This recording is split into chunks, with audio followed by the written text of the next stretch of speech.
The video you're about to watch is me believing in this industry so much that I have wholesale purchase product, no longer dropshipping, to create a company that sells these things. But in this video, you're going to kind of see how I did the market/customer research to build out UGC scripts to start running creatives for this brand.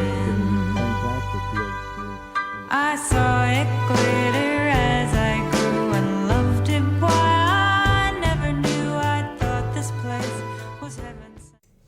All right, this one is for the haters. 4 days of selling cow ears out of my sister's garage because I'm going to build the biggest Western pet consumable company in the world in the next 5 years. 4 days.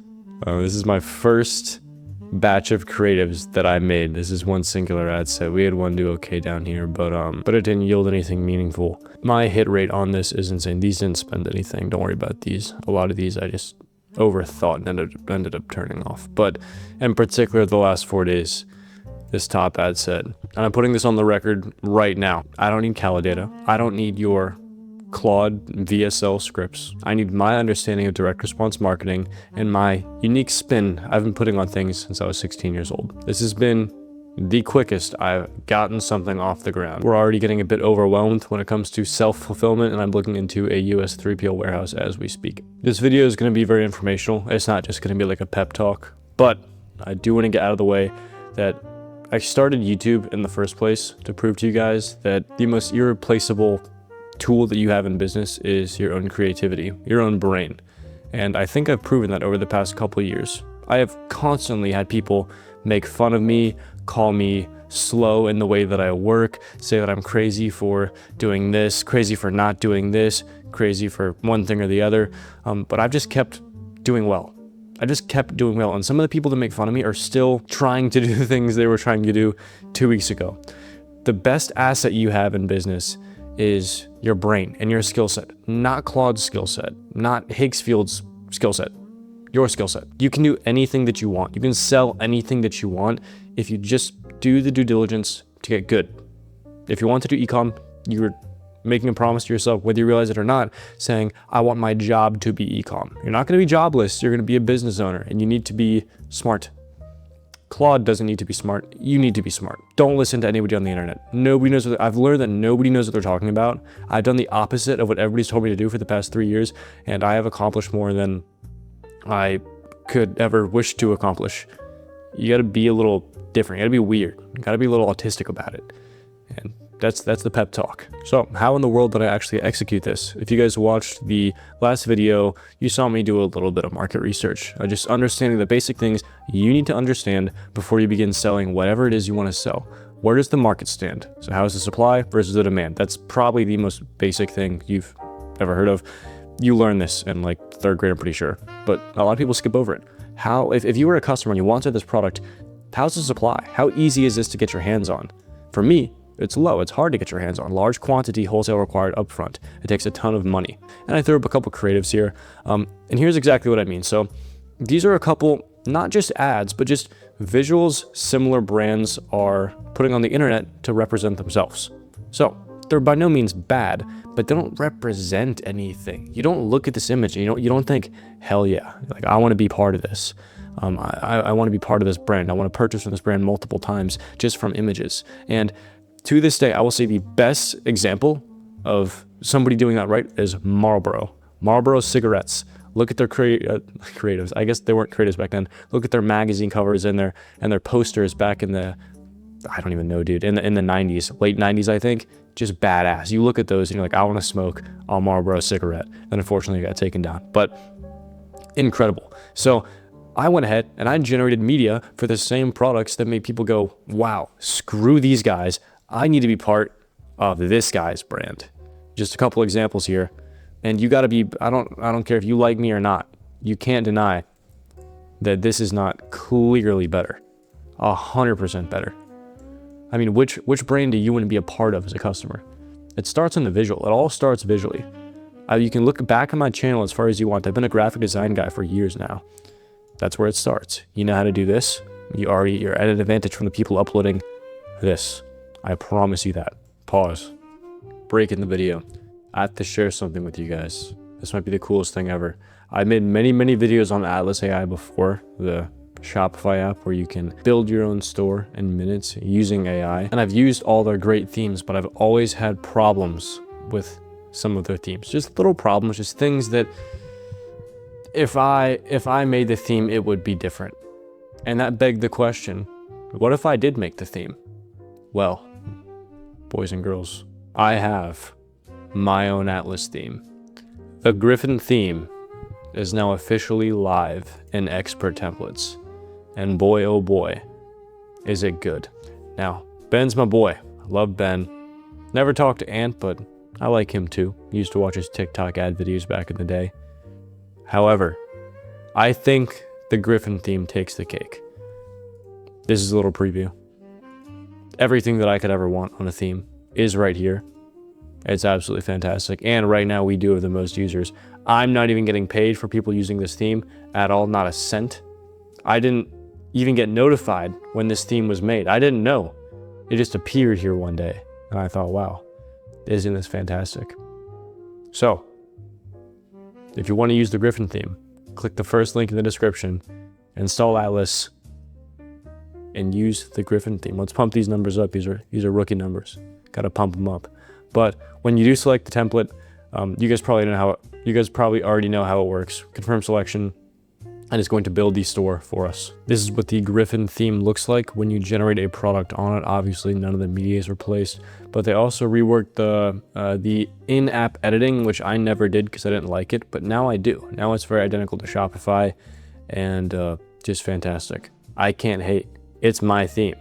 So if you guys want to give it a try, it'll be the first link in the description. Download Atlas, use the Griffin theme. So number one for me was visuals. I'm just kind of reiterating a little bit last video. What kind of customers do I have? Majority problem aware, minority was reasonable solution aware. So it's always important to understand what's the majority of a customer for this product. And again, it's cross-referencing. Google Trends, Reddit AI, which I believe is called Reddit Answers, Amazon order volume, general competitor census, how many competitors, how many notable competitors, meaning competitors actually pushing volume enough to affect your state of your market, and then direct and indirect competitors. How many people selling the same product? How many people selling similar products that a customer could maybe buy instead of mine? So you take all that together and you just think, how popular is this? How popular? Mine, not so popular. So problem aware. And if you're not familiar with these terms, you can go look them up on the internet. But I don't even remember what this is. Oh yeah, ad copy. This was from Trend Track. Ad copy and headlines that I use for my creative. So if you guys are wondering what my creative structure looks like, it's very simple to start out. Just starting out, I'll have a CBO campaign. I don't know the last time I made like a campaign video.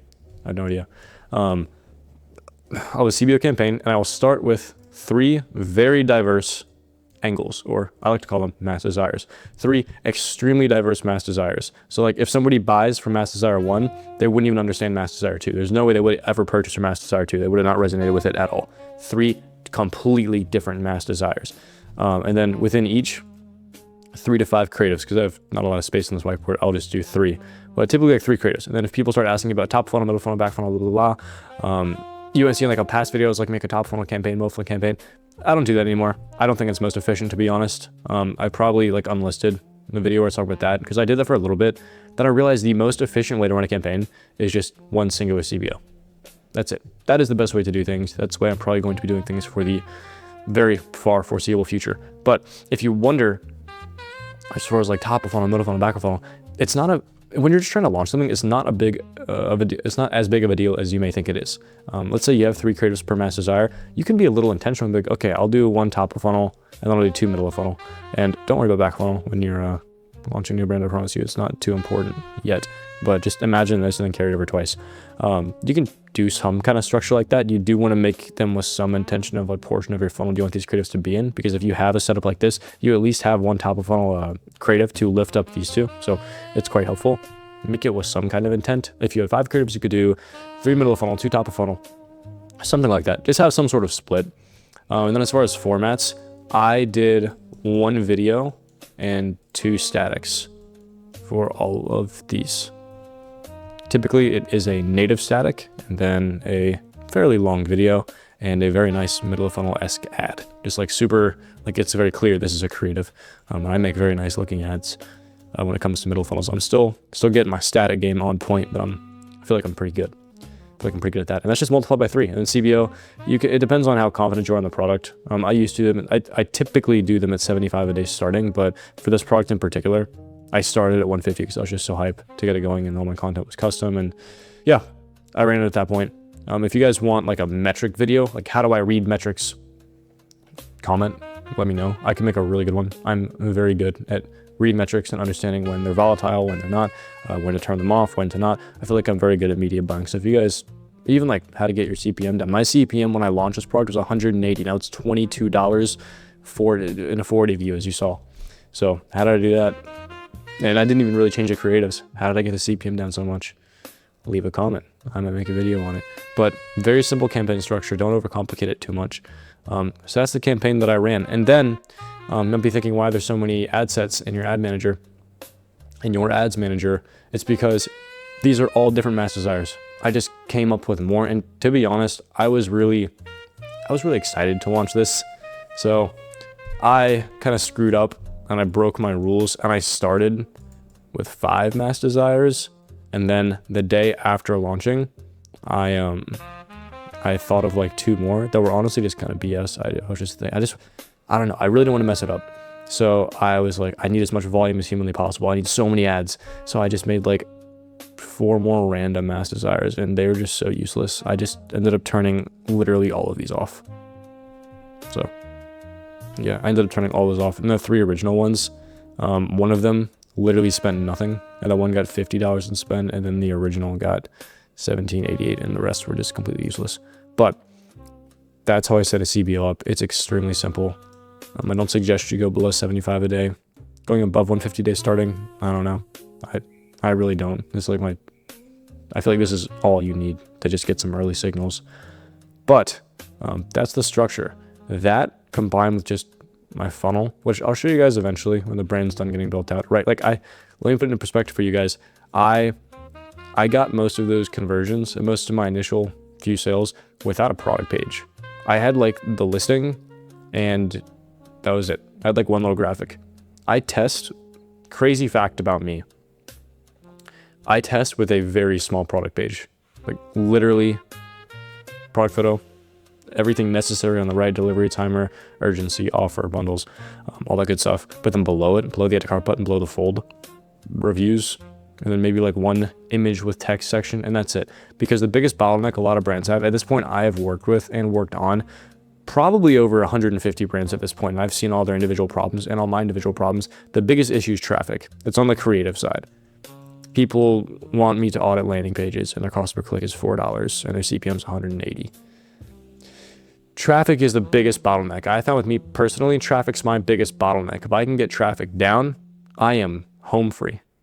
So the second traffic was locked in, I then built up the full product page. But even like the homepage isn't done. I'm still working on the site as this is going on. But I got the best supplier in the world. Let me show you guys. Give me 1 second. Can you guys see this? This is a picture my sister sent me of the first couple of orders going out. She's dropping them off every day. She is working overtime. It's not going to last much longer. But general campaign setup. So little visual sneak peek for you guys. Right here. Here's how I set up the campaign for maximum efficiency. And that's the brand update. So this one was for the haters and for the supporters, for the people who said I couldn't and for the people who said I could. It's unfortunately for the haters, it's only going to get better. You're going to be more and more disappointed as time goes on. And for the supporters, well, it's only going to get better and better. All right. I think that's all I really have to talk about. I would do like a coaching promo, but we're just about done. Like it's not shut down yet, but what's today? Yeah, in the next 7 days or so, coaching will be like for people that want to apply, it'll be shut down. I'm stopping info entirely, just focusing on my own brands and stuff. I think a personal brand's a bit overrated, so I'm stopping info entirely for everybody who is in my coaching program that doesn't apply to you. So work with you guys per usual, but just I'm just going to let it kind of fade off over the rest of the year. So if you wanted to work with me, this is literally the last week to do so, to apply, and then it's not going to end after a week, don't worry. But yeah, I'm kind of done with info a week from now. So things will be changing quite a bit, but I'm chasing my dreams. I'm doing what I want to do. So that's a good thing. All right, I'll see you guys in the next video, and hope you guys have a good night. Peace.